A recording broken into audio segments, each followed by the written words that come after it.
Hello dear students, कैसे हैं बेटा आप सब। चलिए शुरू करते हैं। इनकम टैक्स की क्लास स्टार्ट कर रहे हैं हम लोग एकदम प्रॉपर तरीके से। बहुत सारे बच्चों को दिक्कत होती है स्लैब रेट्स के अंदर।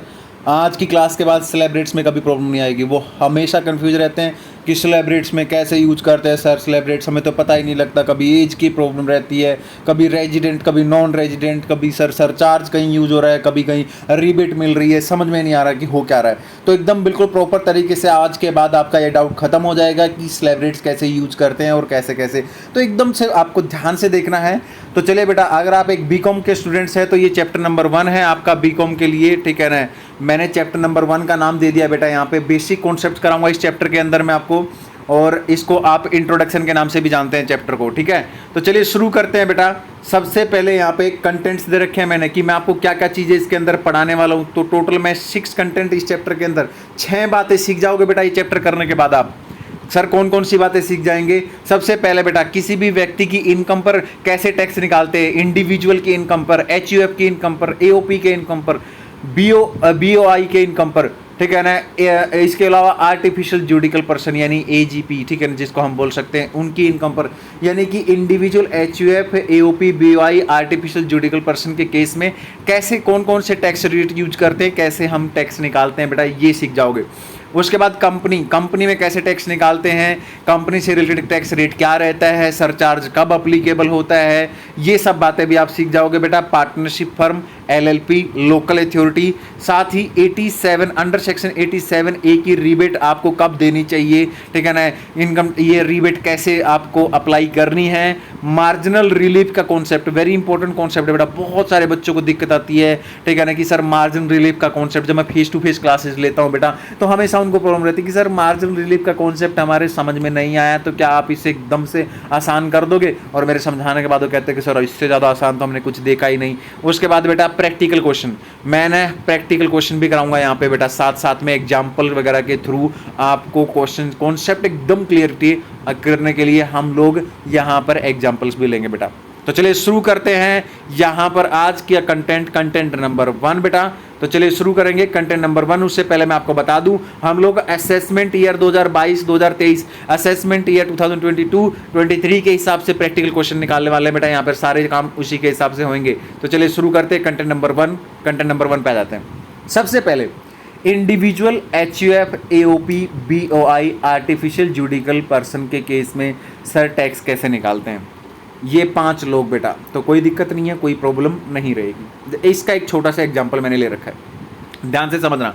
आज के बाद कभी प्रॉब्लम नहीं आएगी, गारंटी है। कोई आप व्यक्ति आपको रोड पे चलते हुए पूछ ले कि यार 20 लाख की इनकम पे क्या टैक्स निकलेगा, आप मुंह जबानी निकाल दोगे। वो बोलेगा 10 लाख की इनकम पे क्या टैक्स निकलेगा, आप मुंह जबानी निकाल दोगे बेटा। वो बोलेगा 50 लाख की इनकम पे क्या टैक्स निकलेगा, आप मुंह जबानी निकाल दोगे। आज के बाद आपको कैलकुलेटर की भी दिक्कत नहीं पड़ेगी। ध्यान से देखना बेटा, यहाँ पर एक छोटा सा एग्जांपल ले रखा। मेरा नाम मिस्टर JB सर, ठीक है ना, मिस्टर JB बेटा, मेरा नाम मिस्टर JB सर बोलते हैं बच्चे यहाँ पे लक्ष्मी नगर में जब मैं पढ़ाता हूँ फेस टू फेस क्लासेस में बेटा। तो JB सर, मेरी इनकम दे रखी बेटा, टोटल इनकम मेरी कितनी है, 20 लाख रुपए की मेरी इनकम है।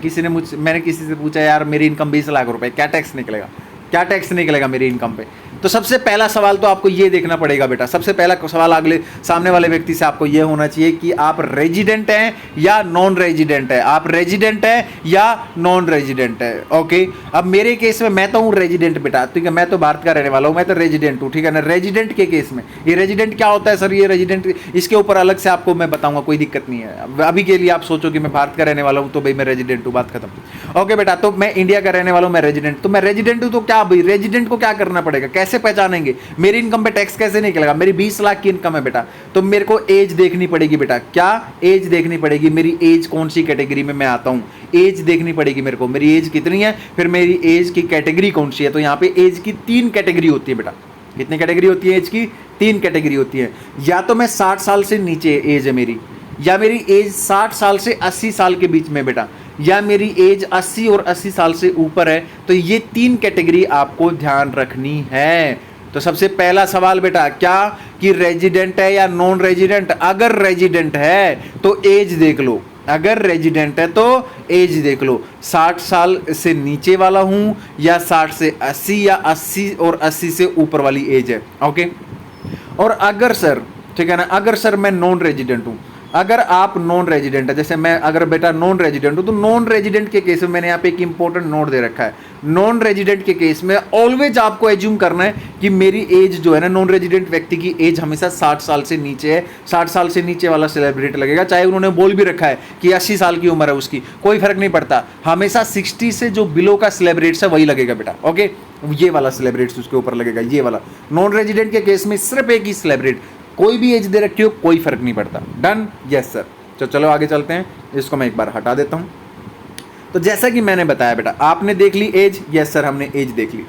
तो एज के केस में या तो मैं 60 से नीचे होऊंगा या 60 और 80 के बीच में, या 80 और 80 से ज़्यादा बेटा। तो कैसे होएगा सर? अगर मैं 60 से बिलो हूँ और मेरी इनकम कितनी है उसके हिसाब से देखना पड़ेगा बेटा।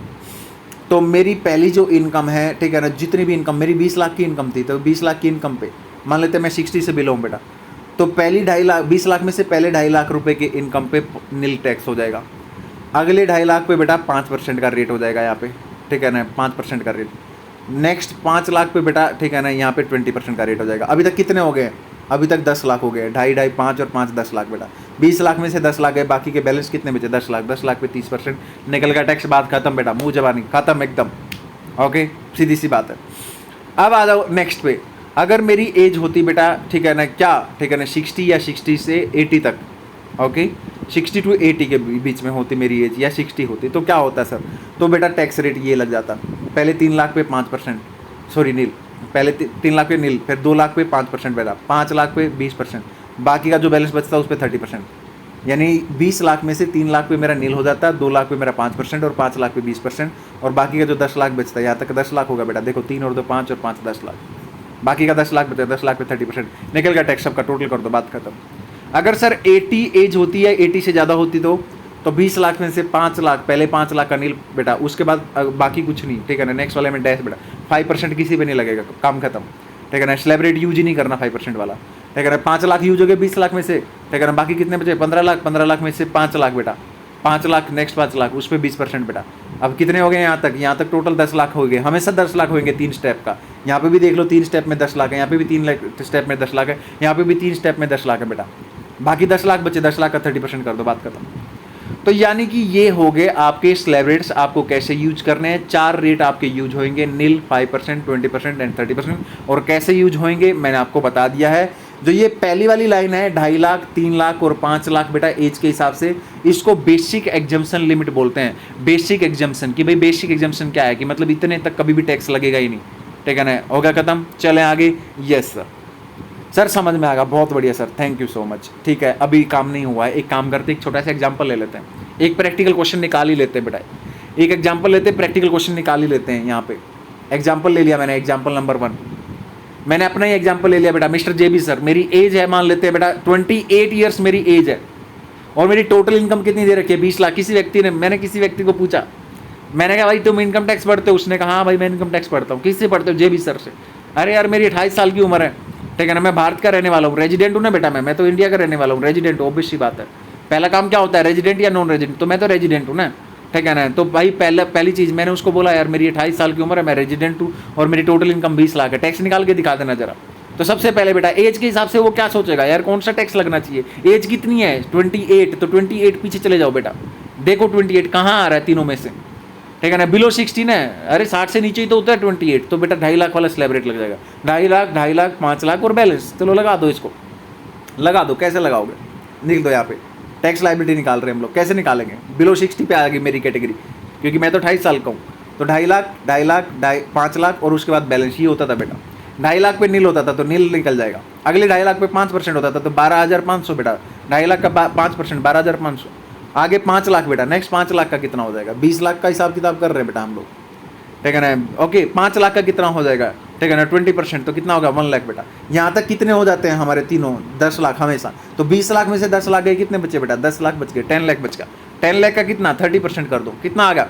3 लाख। टोटल कर दो सबका, 3 lakh plus 1 lakh, 4 lakh plus 12,500, 4,12,500 tax निकल चुका है। मुंह जबानी निकाल सकते हैं आप, कोई काम खत्म। यहाँ पे सामने वाला व्यक्ति मुझे बता देगा भाई टैक्स कितना निकलेगा, 4,12,500। सर इसके बाद कुछ नहीं करते हैं बेटा। इसके बाद छोटी सी चीज़ मैं आपको बताना चाहूँगा, इसके बाद आपको हमेशा ऐसे टैक्स निकालने के बाद हमेशा HEC health and education cess बोलते हैं बेटा इसको, 4% हमेशा आपको ऐड करना है। ये आप दिमाग में बिठा लो बेटा, हमेशा, ठीक है ना। तो 4,12,500 का 4% निकाल दो बेटा, 16,500 ये ऐड कर दो, ये निकल गया आपका फाइनली टैक्स पेबल 4 लाख, ठीक है ना। 4,29,000 मेरे को देना है बेटा गवर्नमेंट को, बात खत्म, टैक्स निकल गया यहाँ पे, डन। सर आप में कुछ सरचार्ज वरचार्ज भी लगता है क्या? हमारे टीचर ने बताया था सरचार्ज जैसी कोई चीज़ होती है। हाँ बेटा, इंडिविजुअल के केस में, HUF के केस में, AOP BY आर्टिफिशियल जुडिबल पर्सन के केस में, क्या मेरे केस में सरचार्ज लगेगा या नहीं लगेगा? चलो देखते हैं सरचार्ज कब लगता है सर, कैसे लगता है सरचार्ज। सरचार्ज के लिए आपको टोटल इनकम देखनी होती है बेटा। 5 केस बन सकते हैं यहाँ पे, टोटल इनकम के 5 केस बन सकते हैं। या तो टोटल इनकम 50 लाख तक है तो कोई सरचार्ज नहीं लगेगा। मेरी इनकम देखो कितनी थी, 20 लाख थी बेटा मेरी, तो मेरे ऊपर कोई सरचार्ज नहीं लगेगा, कोई सरचार्ज नहीं लगेगा मेरे इनकम के ऊपर, कोई सरचार्ज नहीं लगेगा। सरचार्ज मतलब एक्स्ट्रा टैक्स है बेटा ये आपका, ठीक है सर, ओके। और अगर मेरी इनकम सर, आपकी इनकम अगर 50 लाख से 1 करोड़ तक होती बेटा तो 10% लग जाता, और अगर 1 करोड़ से 2 करोड़ तक होती तो 15% लग जाता, 2 करोड़ से 5 करोड़ होती तो 25% लग जाता, और 5 करोड़ से ऊपर अगर मेरी इनकम होती तो 37%, 37% का सरचार्ज का रेट लग जाता बेटा। Is that clear? तो ये हो गया आपके सारे सरचार्ज के पॉइंट। तो सरचार्ज के पॉइंट भी याद कर लेने। यहाँ पे हो गया बेटा आपका एग्जाम्पल एकदम प्रॉपर तरीके से, और आपको मैंने ये भी बता दिया है यहाँ पे स्लैब रेट्स कैसे यूज करते हैं। आपको हमेशा एक बात ध्यान रखनी है, पहला पॉइंट कि रेजिडेंट या नॉन रेजिडेंट, इस पॉइंट में बहुत बच्चे दिक्कत देते हैं, उनको हमेशा डाउट होते हैं कि सर डाउट है सर, रेजिडेंट है सर, ये नॉन रेजिडेंट आ गया सर, इसका टैक्स कैसे? इसका टैक्स बेटा इसमें एज देखते ही नहीं, हमेशा बिलो 60 वाला स्लैब रेट लगाना है, ओके।